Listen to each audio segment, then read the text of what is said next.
আলহামদুলিল্লাহ, সমস্ত প্রশংসা, সমস্ত তারিফ সেই মহান রব্বুল আলামিন, যিনি আজ আমাদেরকে এই পবিত্র ঈদুল আজহাতে জুমার দিন জুমার নামাজের উদ্দেশ্যে মসজিদ জামে হিজরিয়াতে আশা প্রসার তৌফিক দান করেছে। আমরা সকলে বলি আলহামদুলিল্লাহ। আজ ঈদুল আজহার দ্বিতীয় দিন, আজকেও দিন এবং আগামীকাল শনিবার কালকে দিন, বৃহস্পতি, শুক্র এবং শনি, এই 3 দিনে হচ্ছে ঈদুল আজহা। কিন্তু রমজান একদিন, আমরা সমাজে রমজানকে পালন করি 3 দিনই করে, কিন্তু রমজান কিন্তু একদিন শারঈ, আর ঈদুল আজহা হচ্ছে 3 দিন। এই 3 দিনের মধ্যে প্রথম দিন যদি কোনো কারণবশত নামাজ পড়তে পারলো না, মুসলমান বৃষ্টি হয়ে গেল, পেরেশানি হয়ে গেল, দ্বিতীয় দিন যদি নামাজ দ্বিতীয় দিন আদায় করে, তৃতীয় দিনও ঈদের দিন আছে। যাই হোক, এবং এই 3 দিনকে বলা হয় আইয়ামুন নাহার, অর্থাৎ রক্ত প্রবাহিত করার দিন। এই 3 দিনেই ইচ্ছে করলে যে কোনো এক সময় কুরবানি করা জায়েজ আছে, এবং দিনে করা উত্তম, রাত্রে করা মাকরুহ আছে। করতে পারে, করলে কুরবানি হয়ে যাবে।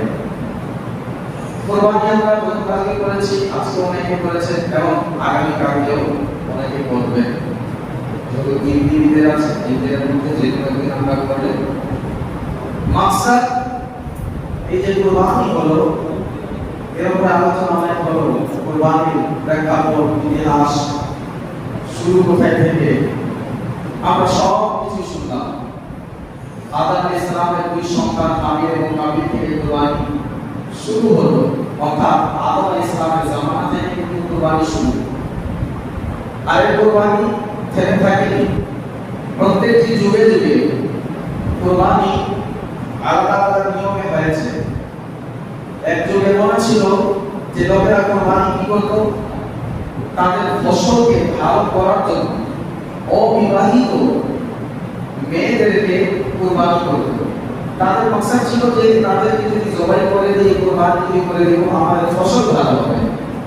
এমনও দুনিয়াতে লোকেরা গিয়েছে, কুরবানি করেছে। হযরত ইব্রাহিম আলাইহিস সালাম তার জামানা যখন আসলো, তিনি কুরবানিকে এমন ভাবে পরীক্ষায় পাশ করলেন যে তার প্রভাব কিয়ামত পর্যন্ত থেকে গেল।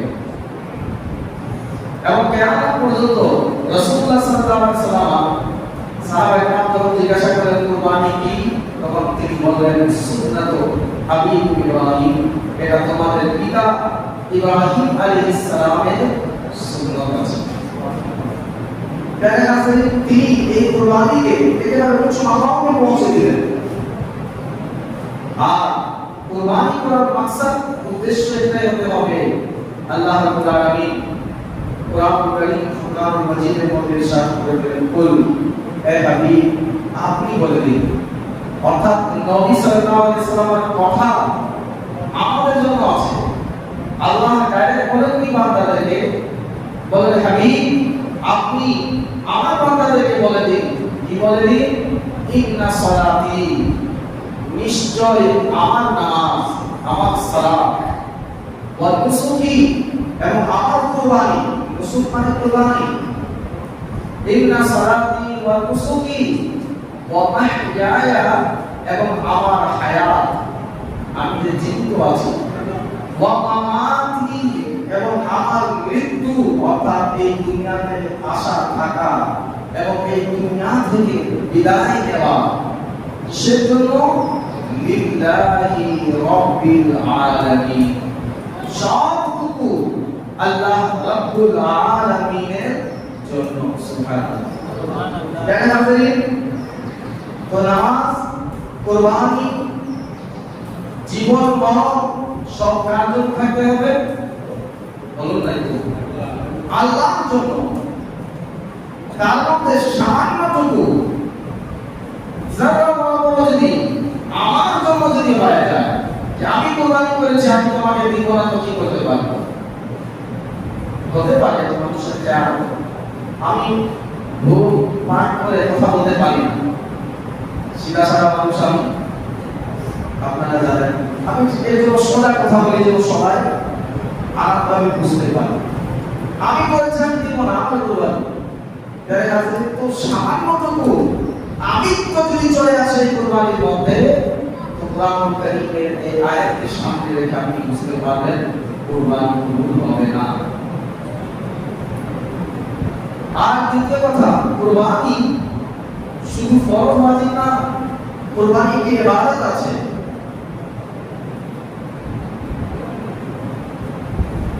আর এমন একটি ইবাদত কোরবানি যেটা ওয়াজিব। নবী সাল্লাল্লাহু আলাইহি ওয়াসাল্লাম আল্লাহ রাব্বুল আলামিন কোরবানি করার আদেশ করেছেন, ফাসাল্লি লিরাব্বিকা ওয়ানহার। আপনি নামাজ আদায় করুন এবং কুরবানি করুন, ওয়ানহার কুরবানি করুন। এটা কখন বলেছিলেন? নবী সাল্লাল্লাহু আলাইহি ওয়াসাল্লাম 7 জন সন্তান, কয়জন? 7 জন। 4 জন মেয়ে যারা বড় হলেন, তাদের বিয়ে শাদী হলো, তাদের সংসার হলো, আর 3 জন ছেলে। সর্বশেষ ছেলে যখন দুনিয়াতে আগমন করলো, আল্লাহ তাআলা 3 জন ছেলেকে ছোটবেলাতেই ইন্তেকাল করিয়ে দিলেন, তাদের ইন্তেকাল হয়ে গেল। যখন সর্বশেষ সন্তান তার ইন্তেকাল হলো, দুশ্মন তো দুশ্মন হয়ে থাকে। আপনি যতই তার সঙ্গে ভালো কাজ করবেন, সে দুশ্মন ভুলবেন। দুশ্মন যারা প্রকৃত দুশ্মন, আর যারা তৃতীয় ব্যক্তির কথা শুনে একটি দুশ্মনী করেছে, তারা ঠিক হতে পারে। আর যারা হাকিকাতে দুশ্মন আছে, তারা কোনোদিন ঠিক হবে না। ঠিক কিনা? দুশ্মন তো দুশ্মন হয় থাকে। আর আবু জাহল অথবা সাইবার মতো দুশ্মন, তারা শুধু দুশ্মনী করেনি, শারীরিকভাবে, মানসিকভাবে, আর্থিকভাবে, জায়গার দিক থেকে, সব দিক থেকে রাসূলুল্লাহ সাল্লাল্লাহু আলাইহি ওয়াসাল্লামকে কষ্ট দিয়েছে। তারা নিজের কথা, কর্ম সব কিছু লাগিয়ে দিয়েছে রাসূলুল্লাহ সাল্লাল্লাহু আলাইহি ওয়াসাল্লামকে কষ্ট দেওয়ার জন্য। নবী সাল্লাল্লাহু আলাইহি ওয়াসাল্লাম তৃতীয় সন্তান যখন, ছেলে সন্তান যখন ইন্তেকাল করলো, ওই কাফেররা তারা এই কথা বলতে লাগলো, তিনি আবু তাহের হয়ে গিয়েছেন। আবু তাহের এটা কুফরি কথা নবী সাল্লাল্লাহু আলাইহি ওয়াসাল্লামের শানে বলা, কিন্তু যেহেতু তারা বলেছে তাদের কথাকে নকল করছে, এটা কুফরি হবে না, না কুফর না ভাষা। তারা আবু তাহের অর্থাৎ আবু তাহের কথায় লেজ কাটা, তার বংশ আর আগাবে না, নির্বংশ। এইভাবে তারা বলতে লাগলো যে তার কোনো বংশ নেই, তিনি এই দুনিয়া থেকে বিদায় নিলে তার নাম শেষ হয়ে যাবে, তার কোনো সন্তান থাকবে না, তার কোনো বংশই চলবে না। আবু তাহের লেজ কাটা, নিঃসন্তান, নির্বংশ বলতে লাগলো। এভাবে নবী সাল্লাল্লাহু আলাইহি ওয়াসাল্লাম প্রতিবাদ করে মনে কষ্ট পাইলেন। আল্লাহ রাব্বুল আলামিন রাসূলুল্লাহ সাল্লাল্লাহু আলাইহি ওয়াসাল্লামকে তার কুদরতি রাসূল বললেন, বেঁচে হাবিবের মন ধন্য। আল্লাহ রাব্বুল আলামিন বলেন, হাবিব, তারা আপনাকে নিঃসন্তান বলছে, নির্বংশ বলছে, আমি আল্লাহ আপনাকে ঘোষণা করে দিচ্ছি, আপনাকে উপহার পুরস্কার দিচ্ছি। আল্লাহ রাব্বুল আলামিন বলেন, ইন্না আ'তাইনাকাল কাউসার, হাবিব, আমি আপনাকে কাউসার দান করে দিলাম। কাউসারের অনেক অর্থ, যখন সূরা কাউসারের তাফসীর আমরা এই জায়গায় শুনেছিলাম, অনেক কয়েকটি তাফসীর শুনেছিলাম, তার মধ্যে ছিল একটি তাফসীর এটাও যে আওলাদে কাসীর, আপনাকে আওলাদে কাসীর দান করে দিলাম। সবার বংশ তো শেষ হয়ে যাবে, কিন্তু কিয়ামত পর্যন্ত আপনার বংশ বাকি থাকবে। আওলাদে কাসীর, যখন এই সুসংবাদ রাসূলুল্লাহ সাল্লাল্লাহু আলাইহি ওয়াসাল্লামকে আল্লাহ রাব্বুল আলামিন দান করলেন, এরপরে সাত করলেন, ফাসাল্লি লিরাব্বিকা ওয়ানহার, অতঃপর আপনি নামাজ আদায় করুন, এরপরে কুরবানি করুন।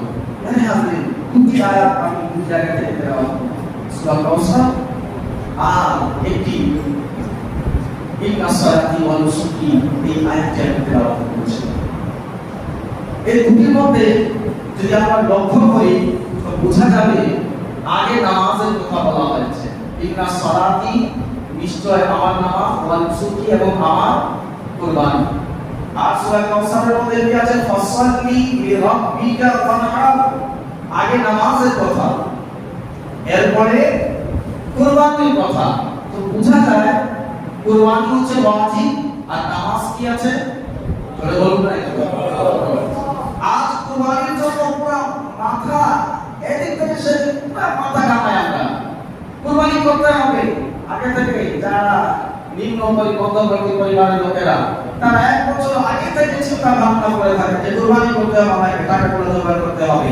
কিছু সেভিং করি আমরা, করি কিনা? যাদের টাকা আছে, যারা ব্যবসা করেন, তাদের কথা বলছি না, মধ্যবিত্ত পরিবারের কথা বলছি।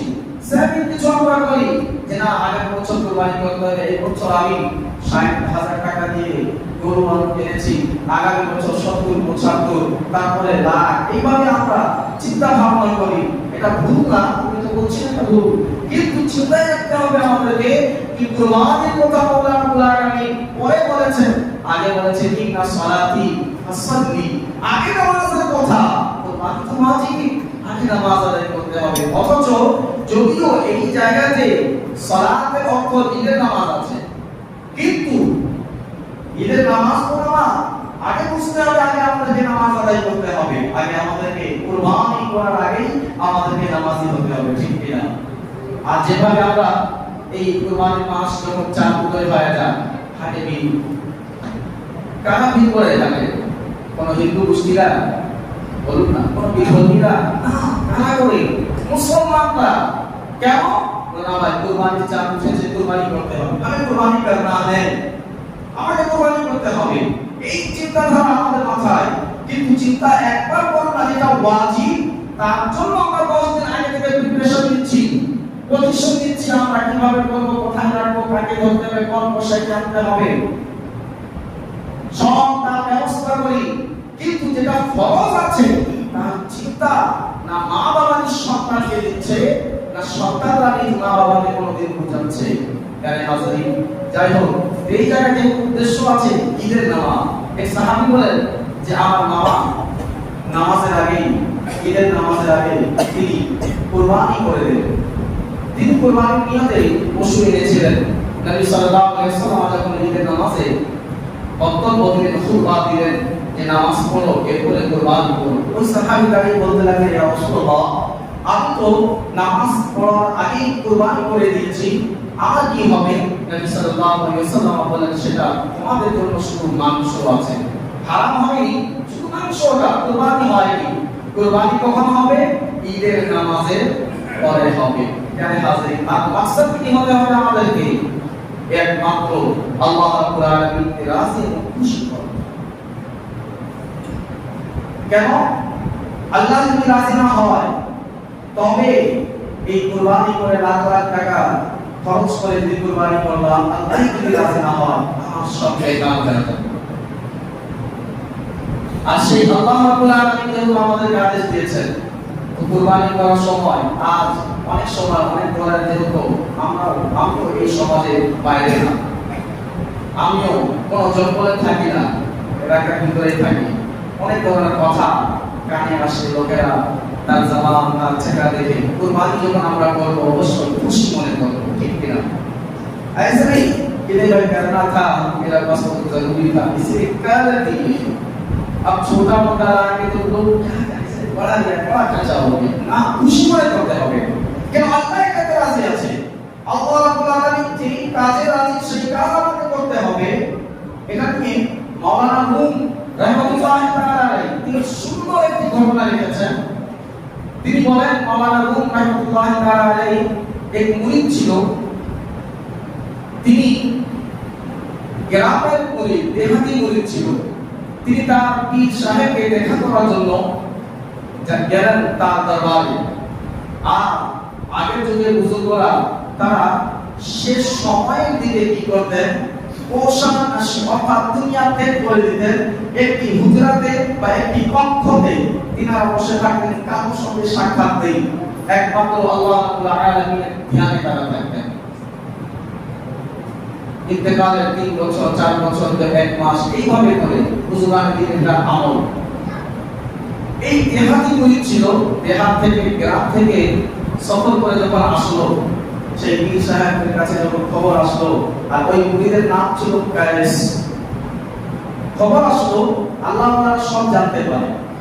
যখন তার কাছে খবর আসলো যে কায়েস নামের মুরিদ অমুক গ্রাম থেকে এসেছে, তার মাকসাদ কি ছিল? যে আমি যাব পীর সাহেবের দিদার করব, তাকে দেখবো। কেননা আল্লাহ নেক বান্দাগণকে দেখাও ইবাদত। একজন সামান্য আলিম যিনি জ্ঞান অর্জন করেছেন, যিনি কোরআন শিক্ষা অর্জন করেছেন, তার চেহারা দেখা যখন ইবাদত, তো যারা আল্লাহর মাহবুব হয়েছেন তার চেহারা দেখা আর কেমন ইবাদত হতে পারে? তার মাকসাদ ছিল আমি যাব আমার পীর সাহেবকে দেখা করব। তিনি আসলেন, যেহেতু পীর সাহেব দুনিয়া ছেড়ে দিয়েছেন, সাক্ষাৎকার সুযোগ পারেন না। খবর যখন পাইলেন তো পীর সাহেব একজন খালিদকে ডেকে বললেন, যেহেতু কায়েস অনেক দূর থেকে সফর করে এসেছে, আমি তো সাক্ষাৎ করবো না, সে দূর থেকে এসেছে, তার আপ্যায়নের ব্যবস্থা ভালো করবা, দেশি ঘি দিবা, হালুয়া বানাবা, ভালো ভালো রান্না বান্না করে তাকে খাওয়া।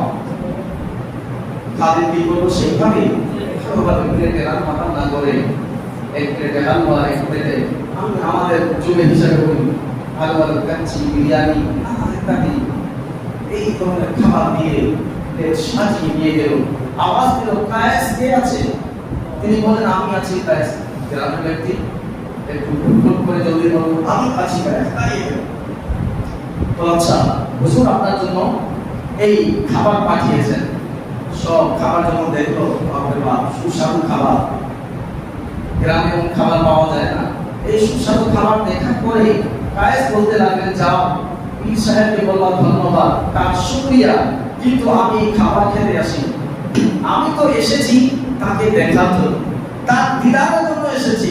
এই খাবার খাওয়ার জন্য আমি এই জায়গায় আসিনি। ওই জায়গায় অন্যান্য আরো লোক এসেছিলেন, তারা দেখো বাপরে বাপ, এই খাবার তো হুজুরের খাস মেহমান যারা তাদেরকে দেওয়া হয়, আর এই ব্যক্তি এমন এত সুন্দর খাবার পেয়েও সে ফিরিয়ে দিল আর খাচ্ছে না। খাদেম সাহেব নিয়ে চলে গেলেন। পীর সাহেব যখন বলেন, কি ব্যাপার, খাবার নিয়ে এসেছো? হুজুর কায়েস বলতেছে যে আমি খাবার জন্য আসি, আমি তো এসেছি হুজুরকে দেখার জন্য, শুধুমাত্র তার এক ঝলক দেখার জন্য আমি এই জায়গায় এসেছি। আচ্ছা ঠিক আছে, যখন সে এইভাবে এসেছে তার আরো একটু পরীক্ষা নেওয়া হবে। দ্বিতীয় দিন অন্যায় খালিদকে, প্রত্যেক দিন খালিদ চেঞ্জ হয়।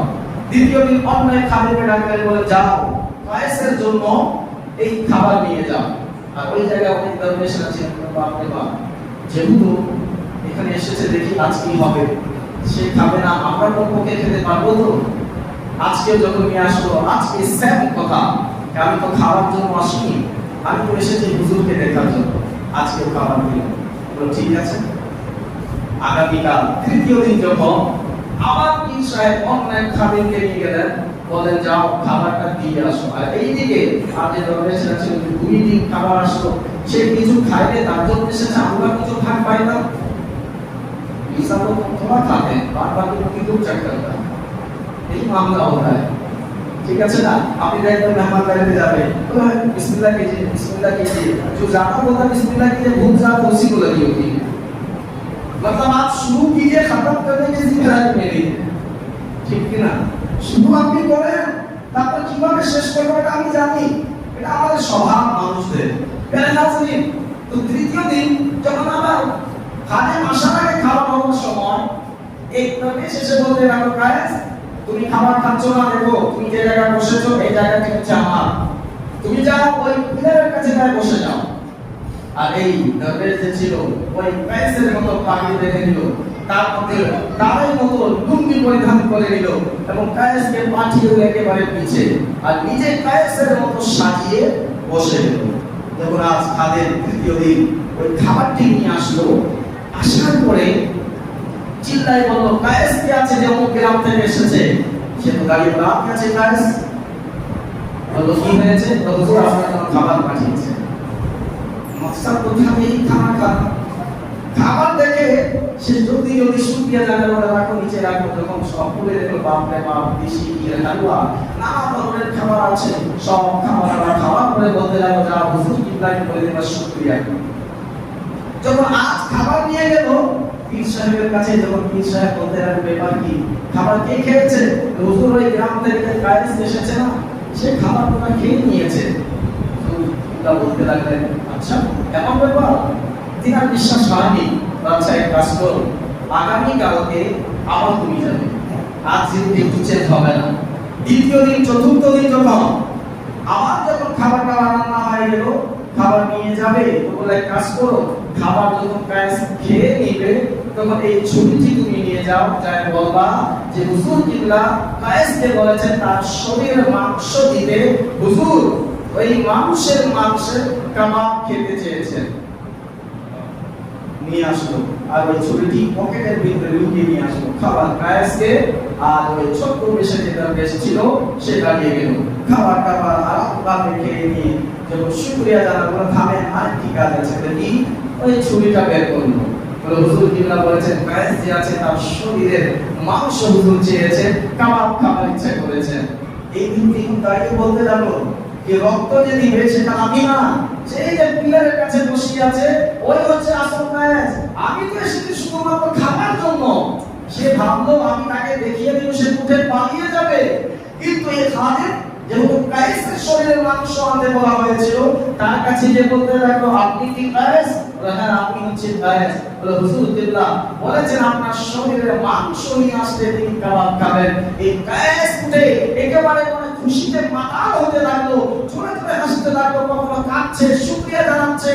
এই লোকটি এসে বলতে লাগলো, কায়েস তোমার শরীরের মাংস কেটে নেওয়া হবে আর তুমি খুশি হচ্ছ, কারণ কি?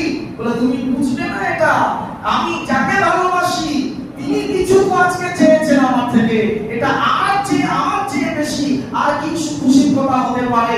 এই জায়গায় অনেক তার মুরিদ আছে, সবার থেকে তার শরীরের মাংস চাননি, কিন্তু আমার থেকে চেয়েছেন, এটা আমার ভাগ্য রয়েছে।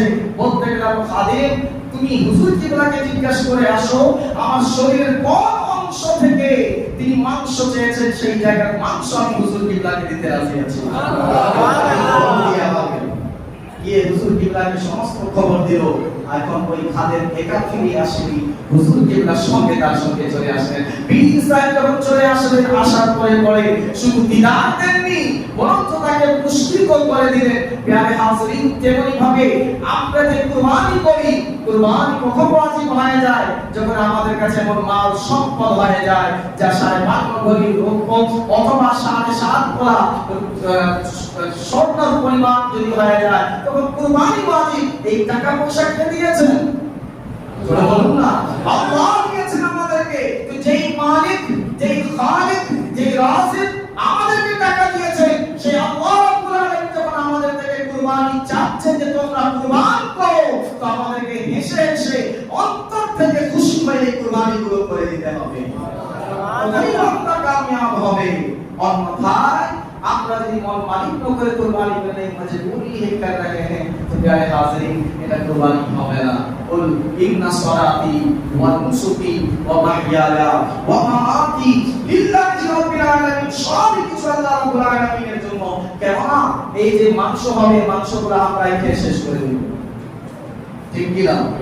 হাড়গুলো ফেলে দেব, হাড়গুলো উঠিয়ে নিয়ে বাসন, থালা বাসন বানানো হবে, আবার আমাদের কাছে চলে আসবে মেহমানের বাসনগুলো, ঠিক কি না?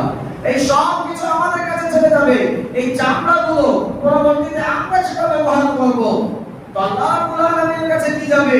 আল্লাহ রাব্বুল আলামিন বলে দিলেন, লা ইয়ানালুল্লাহ লুহুমুহা ওয়ালা দিমাউহা, আমি তোমাদের রক্ত চাই না, তোমাদের এই মাংসগুলো চাই না, ওয়ালাকিন ইয়ানালুহু তাকওয়া মিনকুম, কিন্তু আমি আল্লাহ তোমাদের অন্তরে যে তাকওয়া আছে, এই তাকওয়া আমি দেখতে চাই। যে ভালোবাসা যে রয়েছে বান্দা, ওই ভালোবাসার কারণে সে মাতাল হয়ে গেল খুশিতে, তেমনি ভাবে অন্তরে যদি তাকওয়া পরহেজগারি যদি হয়ে যায়, তেমনি ভাবে আল্লাহ রাব্বুল আলামিন আমাদের কুরবানিগুলোকে কবুল করে নেবে। কিন্তু প্রিয় হাজিরিন, আজ কুরবানির উদ্দেশ্য আমার ছিল না, কুরবানি যেহেতু দিনও চলছে, তাই আমি কুরবানি নিয়ে 2 সপ্তাহ গত এবং ঈদের দিন কালকেও আলোচনা করেছিলাম। আজ শুধুমাত্র আমি এই কুরবানির পুরো কথাগুলোর জন্যই আমি বললাম, একটি কথা বোঝানোর জন্য যে যেই জায়গায় আল্লাহ রাব্বুল আলামিন কুরবানির কথা বলেছেন, খেয়াল রাখতে হবে কুরবানির আগেই আমাদেরকে নামাজের কথা বলা হয়েছে। কুল ইন্না সালাতি ওয়াল নুসুকি, তারপরে ফাসাল্লি লিরাব্বিকা ওয়ানহার, তোমরা তোমার প্রতিপালকের জন্য নামাজ পড়ো এবং কুরবানি করো। তাই কুরবানি করেছে, আলহামদুলিল্লাহ। দোয়া করি আল্লাহ রাব্বুল আলামিন প্রত্যেকের কুরবানিকে কবুল করুন, সকলে বলে আমিন আমিন। এবং কুরবানির সাথে সাথে আমাদেরকে পাক্কা নামাজি হতে হবে। নামাজ পড়বো তো ইনশাআল্লাহ, বলুন না ইনশাআল্লাহ। इतने लोग हैं लेकिन आवाज इतना कम, बोले इमाम साहब आपका काम है बोलना, अल्लाह ने 2 काम दिया है, यहाँ से सुनेंगे, यहाँ से ऐसे नियत रखे हैं क्या? নামাজ পড়বো তো ইনশাআল্লাহ, বলুন না। নামাজ পড়লে আমাদের অনেক বড় ক্ষতি হয়ে যাবে, সময় নষ্ট হয়ে যাবে, হবে না? না হবে না। কি হবে তাহলে? আমাদের দুনিয়াতে আমরা কামিয়াব এবং আখিরাতেও কামিয়াব। নামাজ যদি আমরা শুরু করে দেই, তখন আপনি যে কোনো ব্যবসা যদি করেন, তখন আপনার নামাজি ঝুঁক নেই বলে, কেননা মানুষ নামাজিদের উপর বিশ্বাস করে। যদিও আজ অনেক নামাজিরা স্যান্ডেল চুরি করে, আমার এই জায়গাতে দুইবার আমার স্যান্ডেল চুরি করে নিয়ে গেছে। আমি কার কথা বলবো? মুসল্লিদের তো হবেই থাকে, হয় কি না? যদি তারা কারা ওই নামাজি নামাজ পড়তে এসে গিয়ে চুরি করেছে, কিন্তু এরপরেও মুসলমান জাতি আমরা, মুসলমান যারা নামাজি হবে, আমরা বিশ্বাস করি যারা পাক্কা নামাজি হবে, আল্লাহ এবং তার রাসূলকে রাজি করার উদ্দেশ্যে যদি নামাজ পড়বে, তারা কোনোদিন গুনাহের কাজ করবে না। কেন করবে না? এটা আমার কথা নয়, ইমরান হাবিবের কথা নয়, স্বয়ং আল্লাহ রাব্বুল আলামিন কুরআনুল কারীম কুরআনুল মাজিদে ইরশাদ করে দিয়েছেন, ইন্নাস সালাতা তানহা আনিল ফাহশাই ওয়াল মুনকার, নিশ্চয় নামাজ তার নামাজি ব্যক্তিকে সমস্ত গুনাহের কাজ থেকে বিরত রাখে। শর্ত হচ্ছে আমাদের নামাজ নামাজের মতো হতে হবে। নামাজ যদি নামাজের মতো হয়ে যায়, তবেই এই নামাজ আমাদেরকে প্রত্যেক গুনাহের কাজ থেকে সরে রাখবে। তাই প্রিয় হাজিরিন, আজ এই জুমাতে জামি রিজভিয়া মসজিদের পুরো কমিটির পক্ষ থেকে আপনাদের কাছে একটি পয়গাম ইমরান হাবিব মাশরাফি দিতে চাচ্ছি। কুরবানি করেছি, কিন্তু মনে রাখবেন কুরবানি ছিল ওয়াজিব, আর নামাজ আমাদের উপর কি আছে? ফরজ। তাই আমাদেরকে আগে নামাজি হতে হবে। আল্লাহ আমাদের সকলকে কবুল করুন, সকলে বলে আমিন। মা আলাইনা ইল্লাল বালাগ। যিনারা সুন্নাত পড়েননি